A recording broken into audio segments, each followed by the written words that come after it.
আপনাকে বছরে 15 কোটি টাকা বেতন দেওয়া হবে, সাথে বোনাস হিসেবে থাকছে সীমাহীন ছুটি, মাছ ধরার অফুরন্ত সুযোগ আর কোনো বসের ঝঞ্ঝাট ছাড়াই নিজের ইচ্ছেমতো জীবন কাটানোর স্বাধীনতা। আপনার কাজ শুধু একটি বাতিঘর পাহারা দেওয়া। শুনতে স্বপ্নের মতো লাগছে, তাই না? কিন্তু এই চাকরিটি পৃথিবীর অন্যতম ভয়ঙ্কর এবং নিঃসঙ্গতম কাজ, কারণ এই বাতিঘরগুলো তৈরি করা হয় উত্তাল সমুদ্রের ঠিক মাঝখানে, এমন সব ভয়ঙ্কর জায়গায় যেখানে একাকিত্ব আপনাকে জীবন্ত গিলে খাবে।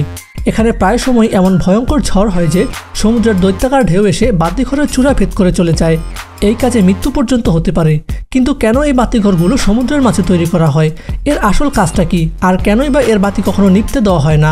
আজকের ভিডিওতে আমরা এই রহস্যময় বাতিঘরের শুরু থেকে শেষ পর্যন্ত উন্মোচন করব, তাই সম্পূর্ণ ভিডিওটি দেখার অনুরোধ রইল।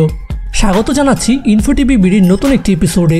আর এমন সব অবিশ্বাস্য, রহস্য ও রোমাঞ্চকর ভিডিও পেতে এখনই আমাদের চ্যানেলটি সাবস্ক্রাইব করে বেল আইকনটি চেপে দিন, যাতে আমাদের কোনো ভিডিও আপনার মিস না হয়। এই বাতিঘর সমুদ্রের মাঝে কেন তৈরি করা হয়? এর কাজই বা কী? আর কেনই বা এর বাতি কখনো বন্ধ করা যায় না? এই রহস্য জানতে হলে আমাদের কয়েকশো বছর পেছনে ফিরে যেতে হবে।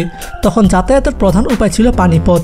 সেই সময় ক্যাম্পিয়ন মারিসা নামে একজন বিখ্যাত নাবিক ছিলেন। তিনি খুব খারাপ আবহাওয়াতেও সমুদ্র পাড়ি দিতে পারতেন। একবার তিনি সমুদ্রের এক ঘুটঘুটে অন্ধকার জায়গা পার হচ্ছিলেন। ঠিক তখনই সমুদ্রের নিচে থাকা পাথরের সাথে তার জাহাজের ধাক্কা লাগে। সেই সময়কার জাহাজগুলো কাঠ দিয়ে তৈরি হতো, তাই সহজে জাহাজে ফাটল ধরে পানি ঢুকে যেত। এই দুর্ঘটনার পর ক্যাপ্টেন মারিয়াস এমন একটি সমাধান খুঁজতে লাগলেন যা নাবিকদের আগে থেকেই সাবধান করে দিতে পারে। আসলে তখন প্রশান্ত মহাসাগরের বিশালতা ছিল এক মহা দুশ্চিন্তার কারণ। নাবিকদের কাছে সমুদ্রের নিচে কি আছে বা সামনে কোন বিপদ আছে তার কোনো ধারণাই থাকতো না। রাস্তা চেনার জন্য কোনো প্রযুক্তি ছিল না। তাদের চলতে হতো সূর্য আর চাঁদ তারার উপর নির্ভর করে। আর এই কারণেই প্রায়ই দুর্ঘটনা ঘটত, যেমনটা হয়েছিল ক্যাপ্টেন এলিয়াসের সাথে। একবার তিনি নাবিকদের নিয়ে প্রশান্ত মহাসাগর পাড়ি দিচ্ছিলেন। হঠাৎ রাতে প্রচণ্ড ঝড় শুরু হয়। কালো মেঘে আকাশ ঢেকে গেলে তারা দিক হারিয়ে ফেলেন। সকাল হলে তারা দেখেন তারা সমুদ্রের মাঝে হারিয়ে গেছেন। তাদের কাছে কোনো খাবার বা পানি ছিল না। তৃষ্ণায় অনেক নাবিক মারাও যান। এরপরে অনেক কষ্টে ক্যাপ্টেন এলিস কুলের দেখা পান। এই ভয়ঙ্কর গল্পগুলো শুনে আপনার কি মনে হচ্ছে? ভিডিওটি যদি ভালো লেগে থাকে তবে এখনই লাইক দিন। আর ভাবুন তো, আপনাকে যদি 15 কোটি টাকা বেতন দেওয়া হয়, তাহলে আপনি কি এই বাতিঘরের চাকরিটা একাকী করতে রাজি হবেন? আপনার মতামত কি তা অবশ্যই আমাদের কমেন্ট করে জানান। আর হ্যাঁ, ইনফোটিভি বিডির এমন সব রহস্যময় ভিডিও দেখতে চাইলে চ্যানেলটি কিন্তু সাবস্ক্রাইব করতে ভুলবেন না। এইসব ঘটনার পরেই মূলত লাইট হাউস তৈরির আসল যাত্রা শুরু হয়। মিশরের আলেকজান্দ্রিয়া শহরের শাসক ছিলেন টলেমি II। তার রাজ্যের একটি বড় সমস্যা ছিল এর অবস্থান। শহরের বন্দরে ঢোকার মুখে পানির নিচে অনেক বড় বড় পাথর ছিল। বাণিজ্যের জন্য আসা জাহাজগুলোর প্রায়ই এই পাথরের সঙ্গে ধাক্কা খেয়ে ডুবে যেত। ফলে রাজ্যের অর্থনীতি খারাপ হতে শুরু করে। টলেমি তখন বিখ্যাত আর্কিটেক্টের কাছে গেলেন। তারা দুজনে মিলে এক দারুণ আইডিয়া বের করলেন। তারা পানির উপরেই এক বিশাল দুর্গ তৈরি করবেন, যার উপরে আলোকরশ্মি জাহাজগুলোকে পথ দেখাবে এবং পাথরের ব্যাপারে সাবধান করবে। সেই পরিকল্পনা মতোই কাজ শুরু হলো। তারা ভাবতেও পারেননি যে একদিন পৃথিবীর অন্যতম সেরা সৃষ্টি হয়ে উঠবে, যা আলেকজান্দ্রিয়ার বাতিঘর নামে পরিচিত হবে। এই বাতিঘরটি ছিল প্রায় 384 ফুট উঁচু আর পুরোটাই সাদা মার্বেল পাথর দিয়ে বানানো। এর চূড়ায় সব সময় আগুন জ্বালিয়ে রাখা হতো। এই বাতিঘরকে পরবর্তীতে পৃথিবীর 7ম আশ্চর্যের একটি হিসেবেও স্বীকৃতি দেওয়া হয়। শুধুমাত্র উচ্চতার জন্যই নয়, এর ডিজাইনও ছিল অসাধারণ।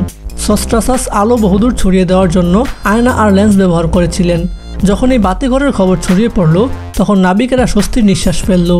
এভাবেই বাতিঘরের আইডিয়া পুরো পৃথিবীতে ছড়িয়ে পড়ে। প্রথমে শুধু জাহাজকে সাবধান করার জন্য এটি ব্যবহৃত হলেও পরে সমুদ্রে যেসব জায়গায় বেশি পাথর ছিল সেখানেও লাইট হাউস তৈরি শুরু হয়। প্রথম দিকে লাইট হাউসে আগুন জ্বালানো হতো, কিন্তু এর জন্য প্রচুর জ্বালানি লাগতো। এরপর মোমবাতি ও ল্যাম্প ব্যবহার করা হয়, কিন্তু আগুনের আলো বেশি দূর যেত না। এরপর আসলো বৈদ্যুতিক বাল্ব, কিন্তু তাতেও আলো খুব বেশি দূর ছড়াতো না। ঠিক তখনই ফ্রান্সের বিজ্ঞানী ফ্রেসনেল এক বিশেষ ধরনের লেন্স আবিষ্কার করেন। তার বানানো লেন্সের মধ্য দিয়ে আসা আলোক রশ্মি একটি বিন্দুতে মিলিত হতো, ফলে আলোগুলো অনেক দূর পর্যন্ত পাঠানো যেত। বর্তমান সময়ে প্রায় সব লাইট হাউসেই এই ফ্রেসনেল লেন্স ব্যবহার করা হয়। লেন্সের এই আবিষ্কার লাইট হাউসকে এক নতুন রূপ দেয়, যার কারণে আজও জাহাজগুলো সমুদ্রে নিরাপদে চলতে পারে। কিন্তু লাইট হাউসের এই ভয়ঙ্কর দিকগুলো জানার পর আপনার কি মনে হচ্ছে? এত বেতন আর সুযোগ সুবিধা থাকার পরেও কেউ কেন এই চাকরি করতে চায় না? কারণ একটাই, ভয়ঙ্কর একাকিত্ব আর মৃত্যুর ঝুঁকি। কেউই নিজেকে এমন নির্জনতার মাঝে হারাতে চায় না। বন্ধুরা, অ্যান্টার্কটিকার বুকে লুকানো হাজার বছরের ঐতিহ্য এবং রহস্য সম্পর্কে জানতে আমার এই ভিডিওটি দেখুন। আজকের ভিডিওটি এ পর্যন্তই। ভিডিওটি কেমন লাগলো এবং পরবর্তী ভিডিওর কোন বিষয়ের উপর দেখতে চান তা কমেন্ট করে জানাতে ভুলবেন না। ইনফোটিভি ভিডিওর সাথে থাকার জন্য ধন্যবাদ।